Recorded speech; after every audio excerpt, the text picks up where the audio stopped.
Audio on demand from Vision Christian Media.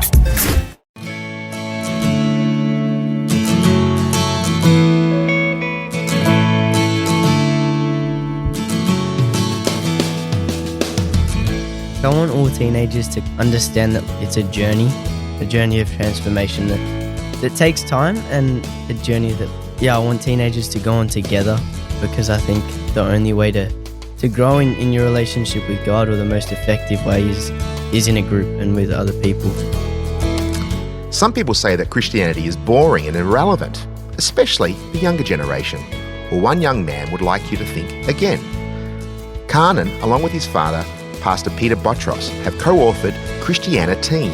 This book is written by a teen for teens. It invites the reader to see Christianity as the most exhilarating ride at a theme park. Exciting, joy-filled, and downright transformative. It provides a step-by-step guide of how to live a wholehearted Christian life. That's Carnan and Peter Botros, our guests today, along with my wife Kate and myself, Brett Ryan, for Focus on the Family, Australia. Well, welcome to the program. Thank so you. much. Well, obviously the paparazzi are out there because you've written this book and they're seeking all this attention, but congratulations on the discipline of writing this book. Thank you, Brett. Thank you. So, do you always get along well with your dad? Oh, look, I think we've had our challenges, but I think, as I matured, then I started to respect Dad as my dad and a role model for me. Yeah. And then I think when I started to look up to Dad more and respect him more as a father, I think that's when we started to grow in that's our good. relationship. Yeah. Well, before we talk about Dad, let's talk a little bit about you. So, what makes you tick? Yeah, I'm the youngest of 3 children of Mum and Dad. My brother's 23, almost 24. And then my sister, she just turned 20. And then I'm 17. The youngest. Yeah, I'm the The youngest. baby. Yeah. We're both babies of our families. Too. We are. Yeah. And we actually just celebrated Carnan's 17th just last week. So that's a Wow. big deal. That's Yeah. excellent. And what do you enjoy doing? I enjoy playing soccer. So I've played soccer for my whole life. And I also enjoy watching the footy. I'm a big Carlton supporter. Oh, our eldest would be proud. Yeah. Yeah, I love That's Carlton. good. So, Peter, before we get onto the collaboration of this book, tell us a little bit about the Pastor Peter Botros story. Well, I grew up in a Christian family. I was born in Egypt, migrated here when I was 15 and a half years of age. And only in my late teens that I made a decision to follow Jesus wholeheartedly. Before then, I was more of a churchgoer, so to speak, a religious person. And since then, it's been a journey of getting to know Jesus in a community of people who are like-minded. And as a result of that, over the years, wholehearted Christianity was what I sought after, not a churchianity on the weekend, not a churchianity, but a wholehearted Christianity. And I'm great. so proud that the people that are around me model that. And as a family, that's what we live for. And I'm so proud of our kids who have really loved Jesus wholeheartedly, not just, growing up in a pastor's family. It's so easy to do the religious thing. Yeah. But they didn't follow Jesus until it was meaningful for them. Yeah. Yeah. And therefore they are wholehearted. None of us is a perfect example of wholehearted Christianity, but I certainly see our family and friends around us as authentic examples of living for Jesus wholeheartedly. I love what you said there about your kids making the decisions for themselves. Yeah. Often our children can ride on the coattails of their parents' relationship with God. And it's important that our children find God for themselves. So, Carnan, what prompted you to write this book? Yeah, it's kind of a crazy story. It started in kind of late last year when me and Dad were on the way to a wedding rehearsal, because it was far away, and then I wanted to get my hours up. Yeah, Because good I wanted decision. I wanted to catch up to my mates, their hours. I thought you I'm- just wanted my company. New sorry to things are break it coming to you. out. Yeah. Because I'm born late in the year, so I wanted to catch up on the hours. But then on our way back, I told Dad how I want all of my mates to live wholehearted for God, and I want to live wholehearted for God for myself. And then I think that kind of led to sparking an idea in Dad's mind And then a month or so later, Dad came up to me and he was like, what did you say, Dad? Like, Oh, I thought I've got a crazy idea. I woke up with a crazy idea that maybe you and I, we could write a book together for teens. And immediately he shunned that. He says, "No way. Who wants to write a book with his old man, right?" So I said to him, "Why don't you pray about it?" yeah. Yeah, because at first I was against the idea because I'm like, I'm not really an academic student, or I'm not like, I don't really love school or English. So Dad was like basically offering me more English at home. So I initially turned it down, but then yeah, Dad said like spend some time with God about it, and then I did, and then yeah. Let's face it, it's not about English.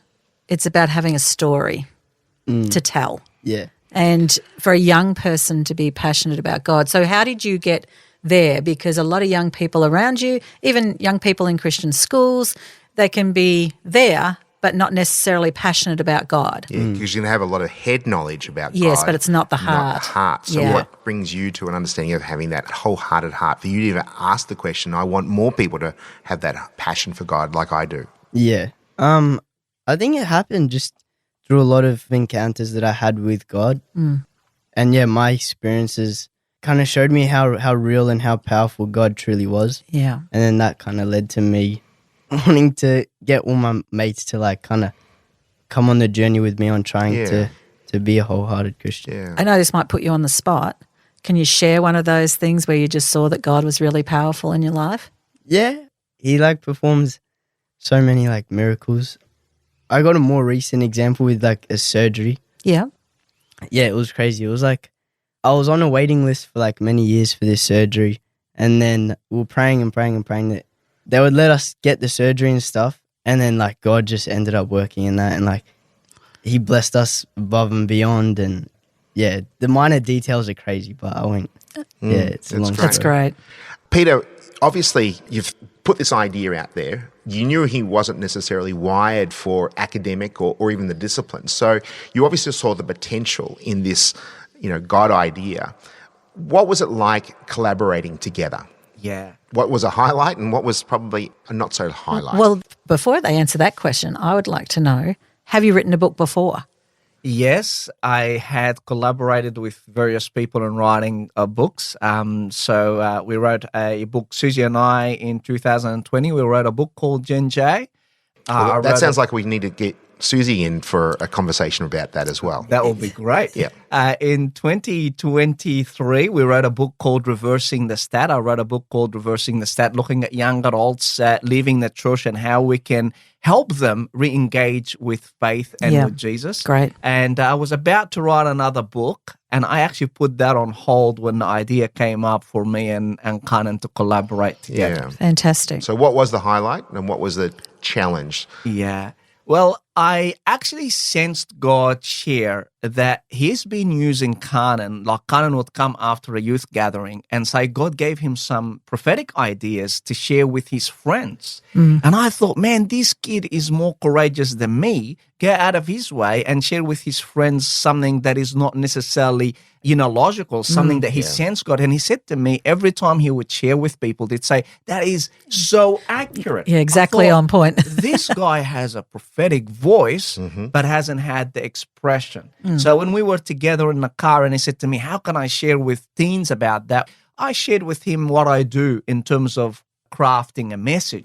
And surprisingly, he actually he was driving and he made a sermon there and then, literally, like without thinking, didn't have any time. And I wasn't, it wasn't going to be published, but I sense God is speaking through him. So I felt God is saying he has a voice, not a voice later, but a voice now. And it reminded us of when he was a prep, his teacher back then said to Susie that she saw a vision of Kanan reaching out to teens. And we never forgot that. Yeah. 16 or I can't remember how many years later, we were able to say, okay, God, if that's truly you, let's have a go doing that. Yeah. So in terms of a highlight, I think the highlight was me and Kanan in December last year. There's no one in the home. Me and him had the whiteboard out there. And I said to him, Kanan, what would you like to share with teens? Having a brainstorm. Brainstorm. I had no idea what he could come up with. And he literally took the texter. I thought I was going to write. He took the texter, and man, the stuff that he shared, I thought, this guy has a genuine heart for Jesus, and God is speaking through him. Because there was, like, for example, he mentioned that he wanted to write a chapter on the resurrection. I'm like, man, I didn't even think teens want to hear about the resurrection. So he had clarity of thought. He undermined his capability to communicate it, but he had clarity of thought. He had a heart for God. So it really encouraged me that God can use him in profound ways. And seeing him actually get out and research it, particularly the resurrection chapter. We divided the chapters between us. And I said to Susie, I couldn't have researched the resurrection topic like he did. Genuinely. I couldn't have done a better job than he did. So it was a highlight to see him grow, and he's not a bookworm. He's not a nerd on the side. People wouldn't say, he's the religious weirdo, but he's a genuine person that teens can relate to. And God He's revelation. cheeky. That's right. He's authentic, he's cheeky, he's cool. And that's the kind of people God uses, not just, the calm and settled and, overtly mature. He's having the time of his life, but he loves Jesus just as much. So you're saying it all was smooth sailing then, is that right? To be honest, I don't think we've ever had a conflict writing the book. But that was an amazing achievement. All right, we're speaking to co-authors of Christiana Teens, Kanan and Pastor Peter Botros, and they're our guests today to Focus on the Family, Australia.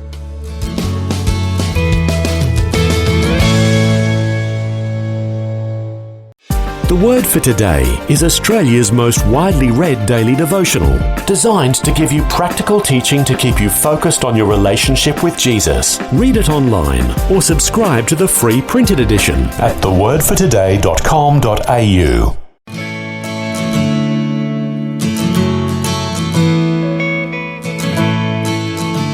Well, welcome back. Our guests today are the authors of Christiana Teens, a book for teens written by a teen, Kanan, along with his father, Pastor Peter Botros, and you're listening to Focus on the Family, Australia.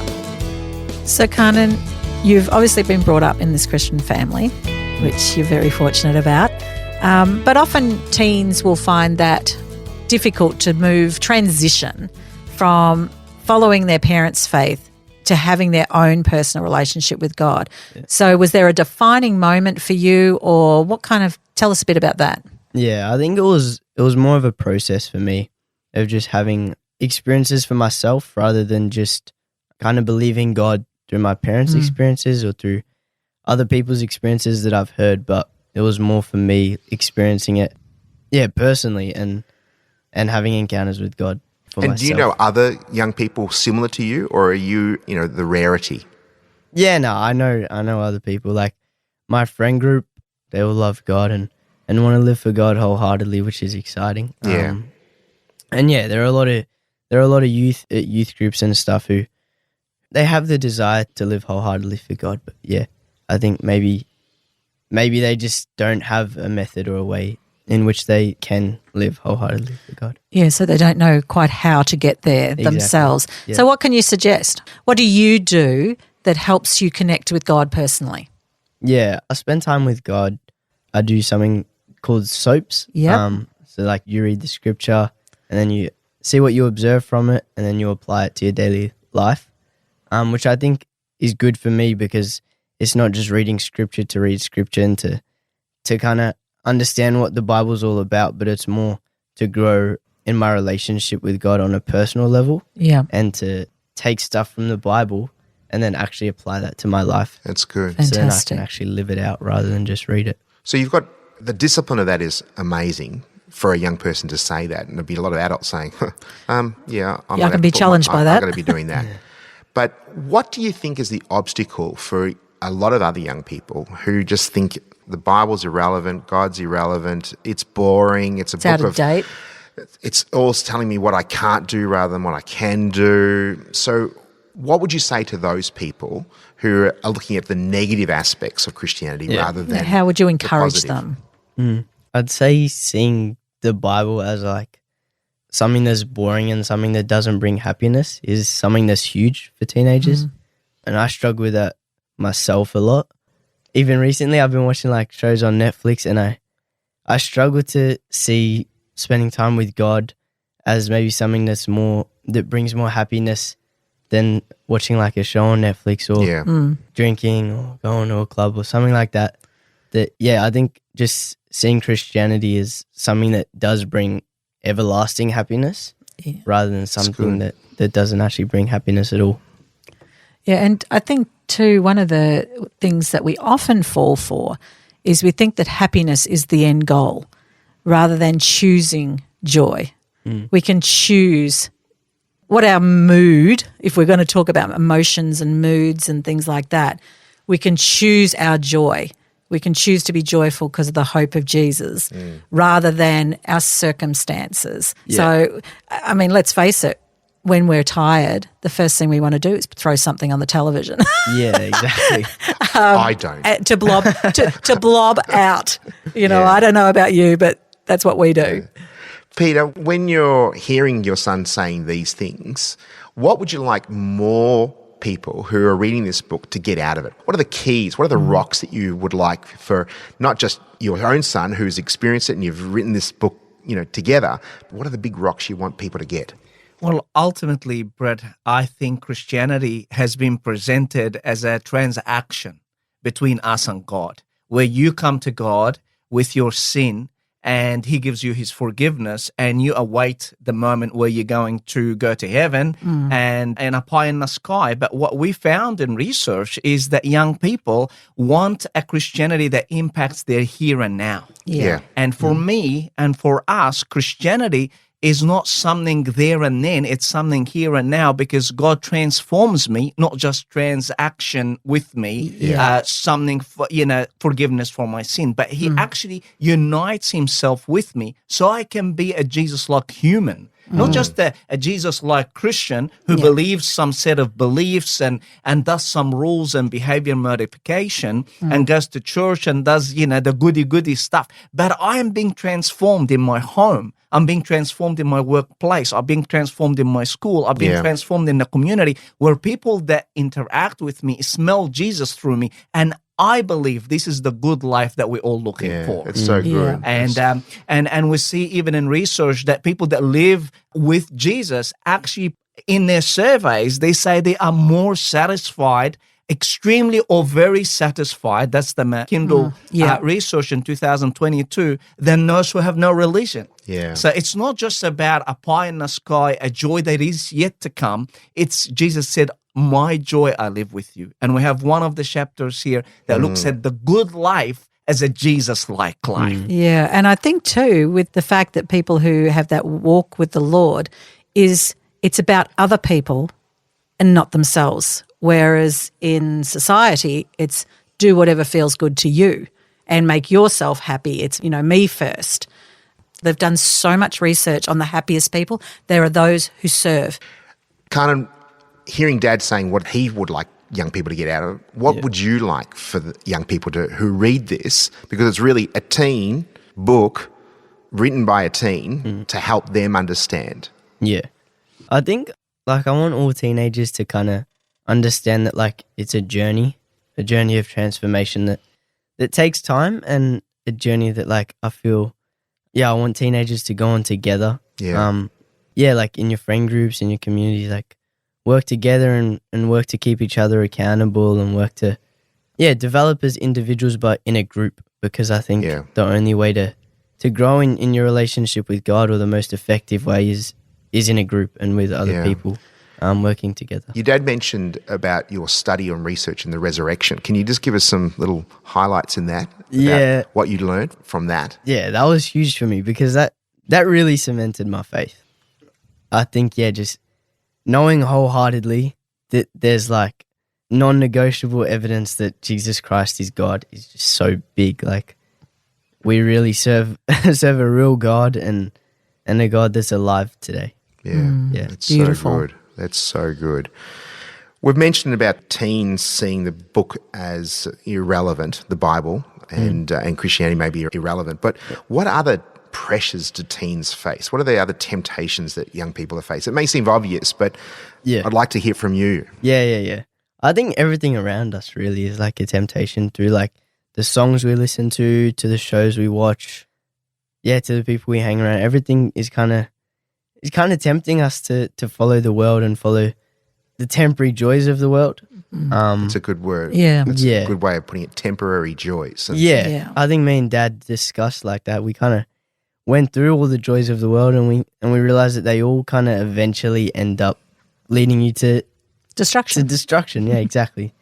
I love the fact that you've got a group around you, and I love the word that you said, accountability, particularly with what young people are facing. I remember, with our sons, they had people that they were accountable to around what they watched or looked at. So pornography or anything on their screen. So a friend would actually have access to what they were looking at and would say, look, I saw you watching that. Are you okay? What's going on? Yeah. It doesn't matter what age you are. Yeah. To have people you're accountable to is so important because it's what will encourage us to stay focused on the master. Yeah. Peter, it's great that Kanan's in a group of like-minded people to support and, as Kate says, to be accountable to. But what would you say to the young person who may be listening to this, or a parent who's saying, I would want that for my child, but they don't have that? So what could they do? Well, that's a brilliant question, Brett, because we think transformation only occurs in community because we're like mirrors to each other, where I can see myself in someone else and realize that I could live that kind of life. And if these people are portraying that the best life is a worldly life, then I'm going to grow attached to that kind of life. Yeah. But if I've got a group of people who are vulnerable together, who are transparent together, as you said, Kate, accountable together, it's more than just a policing endeavor. Yeah. It's inspirational. And I see Kanan when his group of friends actually break the ice and talk about Jesus, and he's got some insanely good friends. We've got a lot of stories here of teens who are living for Jesus wholehearted. When I see him at his best, I know his friends are egging him on. Yeah. And I noticed that at one stage, for example, he fasted with one of his friends that was going through a hard time. Yeah, it's not just a beautiful. person fasting himself. Yeah. And I wouldn't know that. It's just the idea is they actually pressuring each other in a good way to live the good life that they really want, but it's easy not to pursue. So I would say to any parent or a friend, you know what? There are people around you that want that, but from what Kanan tells me, boys in particular find it hard to get deep and break the ice. So we've got some little one-liners in the great. book Fantastic. to say, to get the kids to memorize that line, to share with a group of friends. Why wouldn't we have a conversation? I'm looking for someone to have, or maybe they mention a prayer that they want and need, just to break the ice. That's Yeah. great. Because they do want. We have figured out that young people desperate for authentic community, not that sitting on the pews and in a like camera action or whatever. But the idea is that they want to, but it's the breaking the That's ice early on. So be courageous, encourage them to do that. Yeah. Unfortunately, time has got the better of us again. But what would you like to say to a young person right now, Kanan, about taking their faith to the next level? Yeah, I'd say similar to what Dad said. I'd say you need a group of people around you to work together to grow in your relationships with God. Discuss it and look to grow together. Because like Dad said, you can only grow in a group of people, and you become the people who you hang around. That's fantastic. Yeah. Well, thank you so much for joining us today. Thank Absolute you. Thank joy. you for having us. If you'd like to find out more information about Christianity Teens, or would like to find out more about the ministry of Pastor Peter Botros and his wife Susie, you can go to their website, genj.com.au. And if we can be of any service to you while bringing up your teens, we have numerous resources via our website at families.org.au. And we are so grateful for those that financially give and pray for the ministry. Please consider partnering with us so we can help more Australian families thrive in Christ. We appreciate you tuning in today. On behalf of Kate and the rest of the team, I'm Brett Ryan, inviting you to join us again for another edition of Focus on the Family, Australia.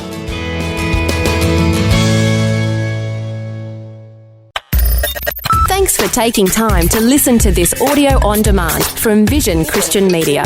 To find out more about us, go to vision.org.au.